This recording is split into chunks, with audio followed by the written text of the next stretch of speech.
Firstly, let me apologise to you. I've not been here much lately, have I?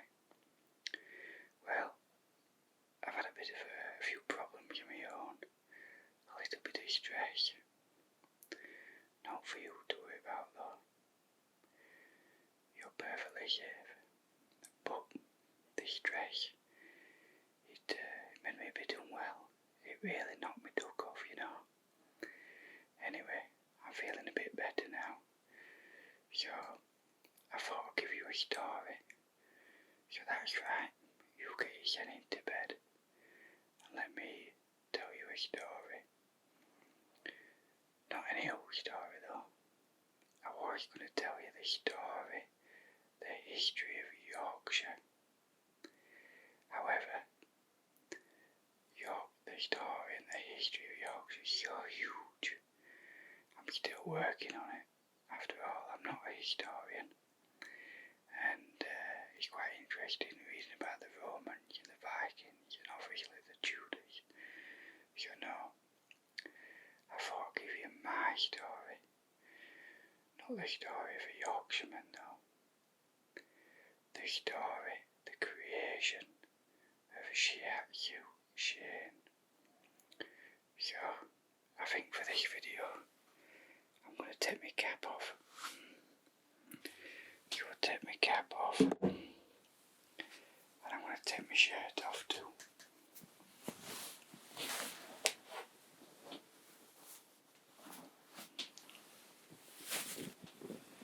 And then I'm going to take this off as well. I'm only joking. I don't want to give you nightmares before you go to bed. Okay. I'll tell you what we might need as well. A little bit of mood lighting. So let's have a look. Let's go here. Should we try red? I'm not sure that's quite feeling it. What about gold? Or maybe a bit of pink? No. Blue. No, let's go with some green. Let's turn it up a bit. Now hopefully that looks like a nice relaxing green. So, back to the story. The creation of Shiatsu Shane, which actually begins with the creation of Shane. Now, I was born in Yorkshire, North Yorkshire to be precise, but I was raised in West Yorkshire on a council estate. Now, if you Americans don't know what a council estate is, I suppose just imagine where all poor people live, and that's about right. It's a house is owned by the council that they stick people in that can't afford to buy their own house. Anyway, so I was raised on a council estate in West Yorkshire. As a child, you could say I was a little bit unusual. I was interested in many things and found that a lot of weekends I'd go to a little shop called Bazaar where I'd look at pendants and strange tarot cards and anything unusual. I became friends with the owner of the shop over the years. Anyway, growing up, like I say, I was unusual. I was fascinated with the world. I was fascinated with the idea of magic and powerful energies in the earth. So you could say I was a little unusual. Now, when I got to about 16, I wanted to be a DJ. So I worked in a nightclub, and at the same time I was studying media at college.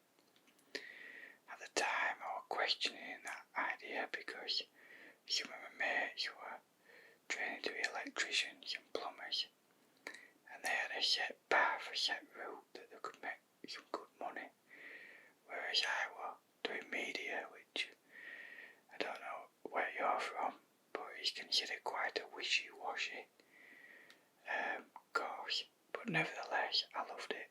In particular, I loved radio, and I was the college radio manager. Now, this one particular night, this was a turning point in the beginning and the creation of Shiatsu. I'd been working at the local nightclub. It was a night like any other. We finished around 2, 3 in the morning. I got a lift home to a friend's house. She only lived round the corner from me. 5-10 minute walk at that. So, after having a quick drink at hers, I set off walking home. Might have been 3:30, 4 in the morning. And then I heard somebody running behind me. Now, I stopped. I thought it was someone who must know me. And this guy came up to me. And he asked me the time. He'd not been drinking. And he said, "Oh, what's the time, my friend?" So I told him. Before I knew it, 2 others appeared. Now these guys then decided to beat the crap out of me. The first one asked me the time again. I looked down, and as I looked up, I was too late. The head impacted with my face. The second one grabbed my arm as I tried to throw a punch in retaliation, and then the third one hit me around the back of the head with some kind of bar or stick or hammer, I don't know, because after that blow, my legs collapsed and I curled up on the floor in a ball, and then they kicked the crap out of me. Somehow I made it to hospital. I had a broken nose, all the front of my teeth had fallen out, and the short-term damage, as bad as it was, I had quite bad ribs and I was in a pickle, let's say that. But the short-term damage wasn't as bad as the long-term damage, in the respect of that the short-term damage was all fixable, healing, and wouldn't take too much time. The long-term damage gave me a little bit of anxiety and made me a little bit nervous, made me a little bit more streetwise though. Now, the police said that the reason they attacked me, it was a racist attack. It was a racist attack of Asian Muslim boys against English white lads, and this had been happening quite a lot at that period in time. Now, don't also think that because an Asian person, a Muslim person, has attacked me, it makes me racist, because absolutely not. I have good friends that are Muslim.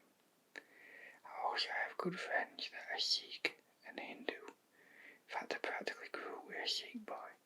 I also have good friends that are Christian, that worship the nailed God, if you like. I also have friends who are pagan.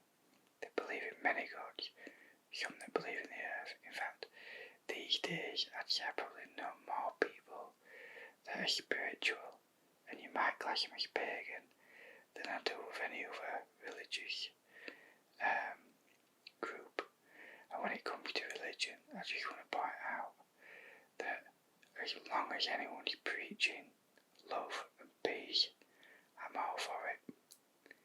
If you were to look at the census though, in this country, and look up my name, and then religion, you'd find that I'm a Jedi. Think on that. Shane is officially classed as a Jedi. Anyway, moving on.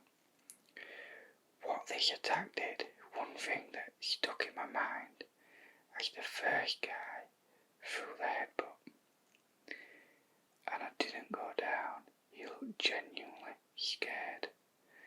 I was the one outnumbered. I was the one that been attacked, but he was scared, he was fearful. This then made me start to think, what is the meaning of life?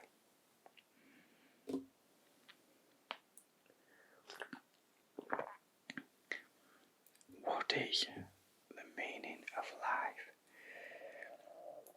and I began researching it. I began studying it, and I started with the religions. So I did, and I used my media projects to take me on this journey. So for instance, I found out that an old school teacher of mine was Buddhist. So I went down there with a camera crew for part of one of my video projects for college, and I filmed him and did an interview. I also met a druid priest, a high druid, and it was quite a scary journey meeting him, because back then we didn't have Google Maps. I had to speak to him on phone, and I drew a map, and then I had to get the bus there, and his house lay between two graveyards. I racked up expecting a really tall guy with long greasy hair that was slim and a grey face who was going to be rather frightful, and in actual fact he was a small podgy bloke with ginger hair, rosy red cheeks, and he laughed a lot and wore bright clothing, and he was probably one of the most loveliest men I've ever met in my life. Anyway, so I began using all these projects to study the meaning of life, and one of the things I was also looking into at the time was the Kama Sutra. And one day, while in a bookshop, I came across a book, and it was called The Multi-Orgasmic Man. And I thought, what's this? I thought, oh, it looks a little bit like the Kama Sutra, but it was written by a man called Mantak Chi. Nowadays, I think they call him Grandmaster Mantak Chi. So, I bought this book, and in this book it explains how energy moves around your body. Obviously, though, it's talking about sexual energy, but nevertheless, I learned how to move energy around my own body through meditation and practice over months and months and months. And then as I got further and deeper into the book, I kept noticing some Taoism. Now, this fascinated me, and I started researching Taoism and learning about Taoism. Taoism is, if you don't know, to put it simply, is, the little yin-yang symbol, or the circle around it, is the Tao, or the universe, or the way, or for some people, God. And out of the one, the two are made, yin and yang, male, female, light, dark, hot, cold, etc. So then, that brought me. I then decided I wanted to study Taoism further.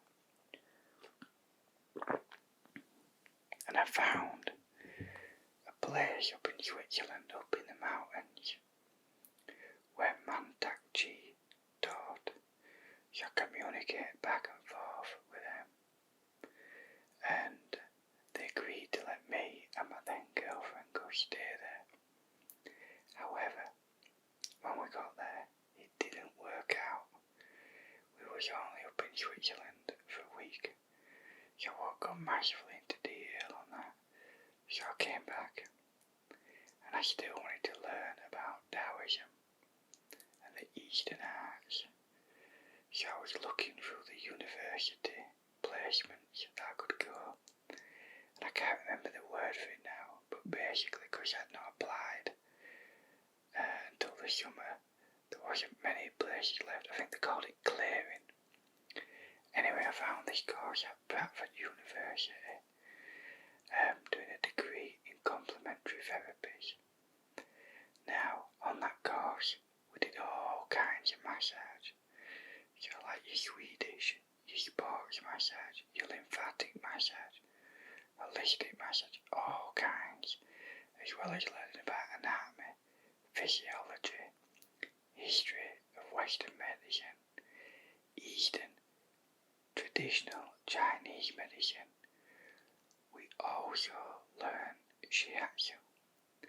And on day one of learning Shiatsu, my teacher, this guy called Andy, he pulled out a whiteboard and he wrote based on Taoism. And as he said that, the pennies fell into place, and I thought, I've come here to learn this. This is my destiny, to be a Shiatsu therapist. Don't get me wrong, I enjoyed all the other massages at the time, but Shiatsu really was my passion, my love. Anyway, moving on. After university, nobody really teaches you how to do that as a job, as such. And back then, there wasn't many opportunities in the world that I could see for me to be a therapist. So I kind of bummed about a bit. And I quite enjoyed being a bum, if I'm honest. I was spending my days in pub, spending my door money and signing on. But I was only on the door for about 3 months when they made me go for an interview. And the interview was within a pet shop, a large pet shop. And they wanted somebody looking after the aquatics. And amazingly, the manager gave me the job.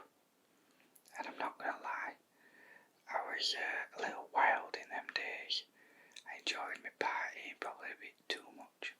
Enjoyed my drink a bit too much. And the amount of times I nearly got fired is unbelievable. But he was a good man.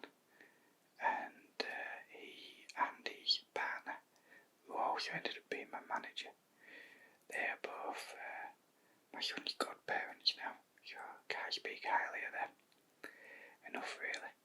Anyway, so there I was working in a pet shop, looking after the aquatics and the reptiles, and I quite enjoyed it.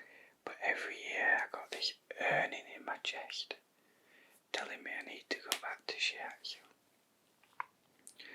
So I found out the local course, and it turned out that this lady who ran the course was one of the teachers on my old course. So I decided, even though she was adamant that I wouldn't have forgot what I was doing, that I wanted to start again from the beginning. So I began a 3-year part-time course, training at the weekends. Now, I believe it was in my first year. Oh, I need to go back a bit. I'm getting confused. Right, so I need to tell you why I went back and studied. Because it wasn't just the yearning in my chest that made me do it. In 2008, my son was born. And when he was born born with a heart murmur. A rather loud one. Now I used to wake up several times a night. And what I decided to do, every time I woke up, I'd work the heart meridian down his arm. Just gently pressing pressure points down his arm.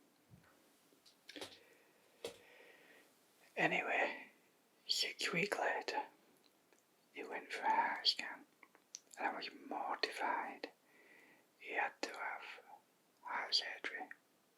He had what's called a coarctation of the artery, which means the main artery coming out of your heart is narrowed. So they had to cut him open, take out the narrowed bit, and reattach him. And I forgot all about Shiatsu again for a while. He made a recovery, and he's doing well. But then about 6 months down the line, I was thinking about what the doctor said to us prior to the operation. And one of the things the doctor said to me is that in 20 years of being a children's heart surgeon, Riley's heart had done something rather unique that he'd only ever seen once before. Just above the narrowing of his heart, it sent out tens of thousands of little veins going all the way down he pumped extra blood into his arm, which took the pressure off his heart, which meant it stopped him having a heart attack, so that it could be dealt with before the operation, if you get my meaning. So he was saying that if his heart having out all these veins down his arm, then he may have had a heart attack before he managed to have this operation. Now, I don't know if what I did helped him, but I also don't know if it didn't. And that was enough for me. The idea that I may have helped him, that I may have given him that little bit of time in order for him to have his operation was enough to think, this is it. I am supposed to be a Shiatsu therapist. And so I wanted to go back to it. Now, I didn't just jump straight in. I'd obviously then spoke to my teacher about it, my old teacher, and she said, yes, you can do it. I could skip a year or so if I wanted to because of my previous training, but I wanted to start from the beginning. And before I started, I wanted to find out how many people were making a living from Shiatsu. So I emailed maybe 100 Shiatsu therapists up and down the country. And this was before Facebook were big and before Facebook groups were big. So I had to find the websites and then personally email them. And of the few that actually replied, everybody said it makes a good part-time job, but you can't get enough clients to make it full-time. And I was a bit disheartened for a little bit. One woman even wrote a snotty blog post to her followers. Didn't reply to me, just said that Shiatsu is a lifestyle, not a living, and that I was an idiot for thinking I could make a living from it. It's a lifestyle choice, and that's that. And I thought that was a bit harsh, but I sat there and I thought about it, and I thought about it some more, and then I realised something, that most of the people that are doing Shiatsu, that go into Shiatsu training, are middle class women that already have pretty well paid jobs, whereas I'm a working class lad working in a shop, meaning my income wasn't very big at all, which meant I only had to do a few treatments a week to equal what I was getting paid. So I thought, well, I can do that, that should be no hardship. And so I began my training. Now, it wasn't all smooth running, far from it. So, in the first year of my training, I apologise, in the second year of my training, at the very, very beginning, one of the teacher trainers or assistant teachers, whatever you want to call them, she did what was known as a HARA diagnosis. This is where we press different parts of the belly, and that tells us what is out of balance with his energy. And she said, this is unusual. And I said, what's unusual? She went, your heart and your heart protector feel very jitsu. There's too much energy in there. Like something of great change is coming. And she was right. Think you're not being very well at home. Think you're being far from it.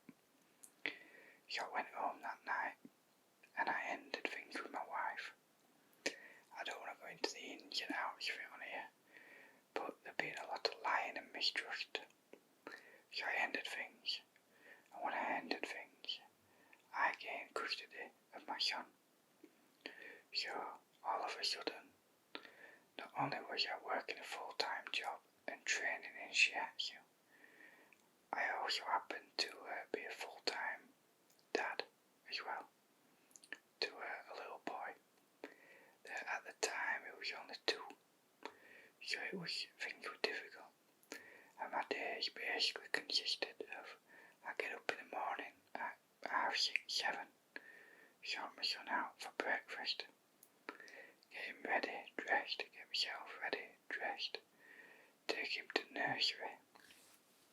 Then I go to work, and then after work I get him from nursery, I go home, I'd play with him, we'd have his dinner, then I'd bath him, get him ready for bed, and then once he was in bed, I'd then clean the house, I'd then get a shower myself, and then I'd have a client round for some shiatsu, and then once they went, sometimes 10, half 10, I'd then begin studying, and I'd study shiatsu till about half 11, 12, then I'd go to bed, and then I'd repeat, and then my weekends were spent training in shiatsu in Sheffield.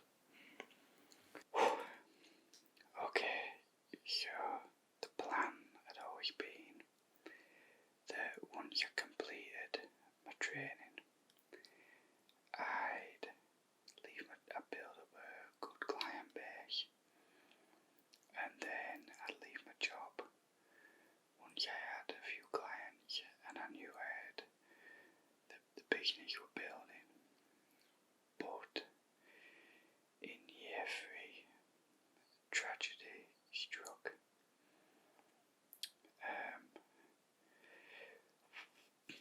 Okay, I can do this.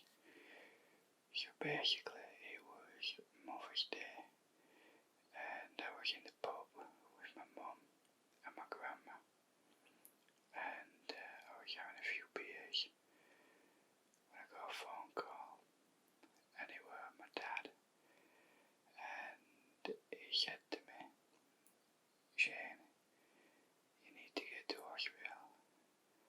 And I asked why, and he said, "Come now, it's your sister, she's dying, you need to come say goodbye." And I was like, "What do you mean? Don't be stupid, she's not going to die. What's wrong with her? I saw her only yesterday." And I told my grandma that my dad had said she's in hospital and she's dying, and my grandma was wailing, and she was, as you can imagine, hugely upset. And my cousin had to come and collect her, and I went to the hospital. Now I left my mum at the pub, but my sister isn't my mum's child. My sister, my half sister, she's my dad. Anyway, I get to hospital, and I see her being loaded onto an ambulance, and she's hooked up to life support, and she's being sent to another hospital. And I asked my dad what had gone on, and basically she had a migraine, just another migraine. She got them all the time, and she laid down, and basically a blood vessel in her brain, it popped, and she had a bleed on the brain, and she died.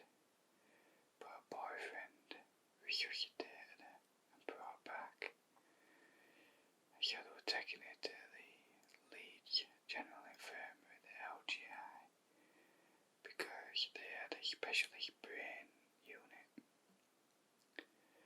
So we all followed, and they said they were operating to drain blood on her brain, and then they put her in a coma, essentially life support, to keep her alive. But she was gone. She was already dead. Her spirit gone.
and the school holidays. Then she worked all the way through college and university, and then for a year after university before she took up teaching. So everywhere I looked in the shop, it just reminded me of her. And then also one night I was sat there thinking, well, if we only get one life, what am I sat about waiting for? I need to just do it. I need to just go be a Shiatsu therapist. Because if not, I'm just wasting my life. So I handed my notice in, and I became a Shiatsu therapist. And then I was like, what shall I call my business? And there were places were calling them again Healing Hands, or Zen Hands, or Zen Health, or Angel Health. And I sat there and I thought, doesn't really mean anything all that, does it? It's not even personal.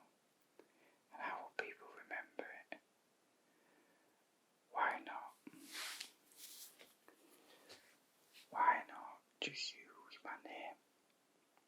Use my name and what I do.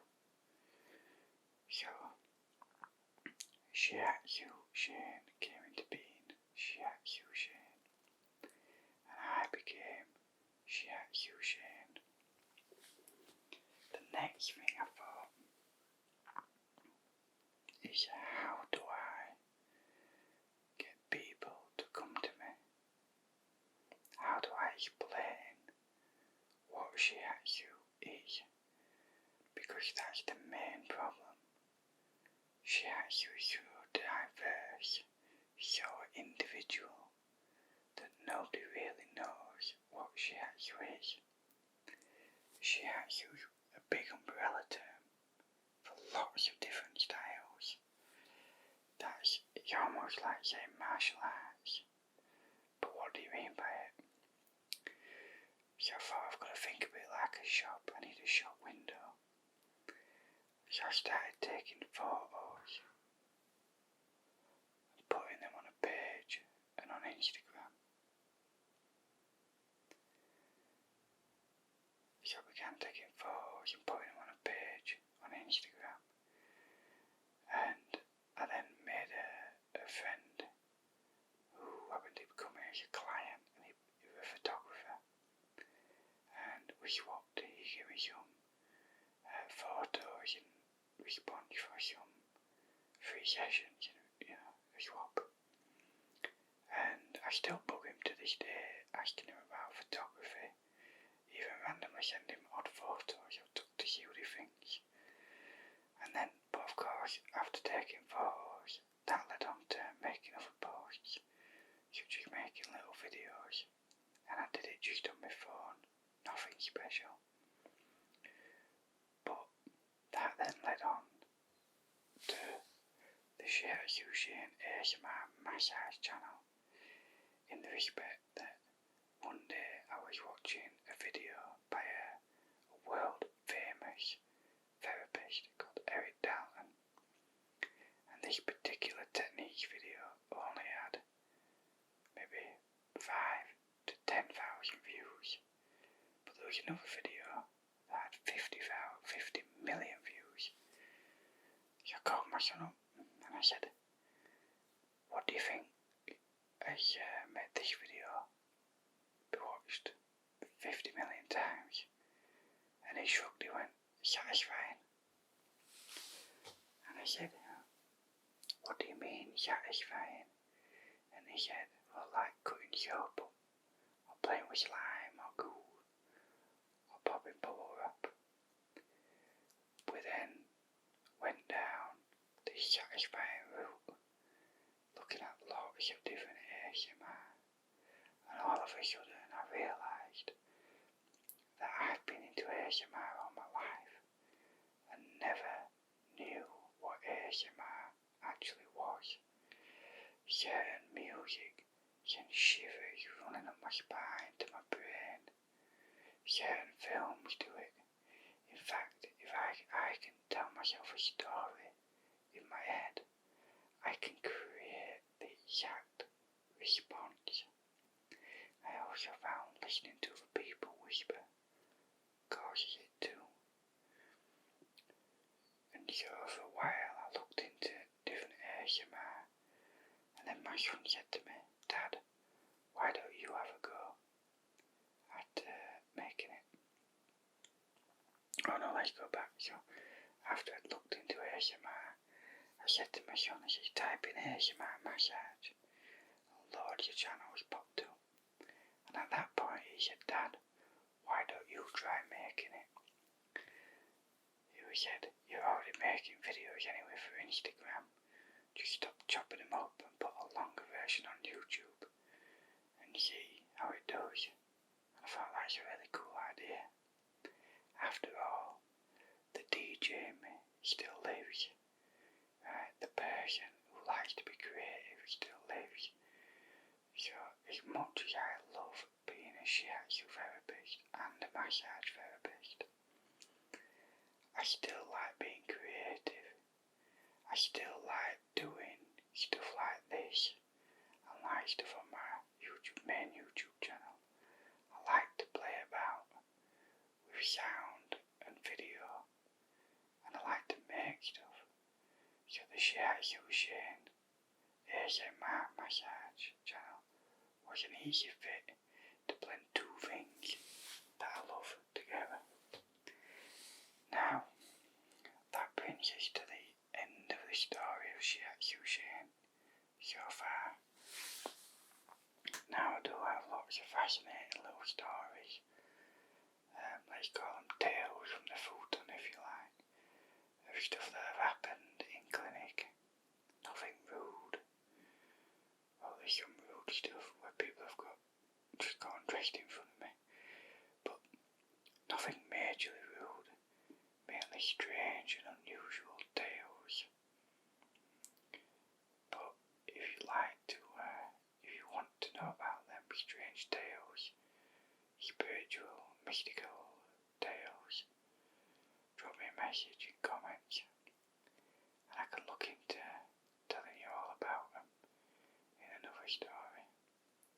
Now I really hope you've enjoyed this. I hope maybe it's helped some of you fall asleep. Maybe others have sat there with a cup of tea in their hand, like I have, and just enjoyed it.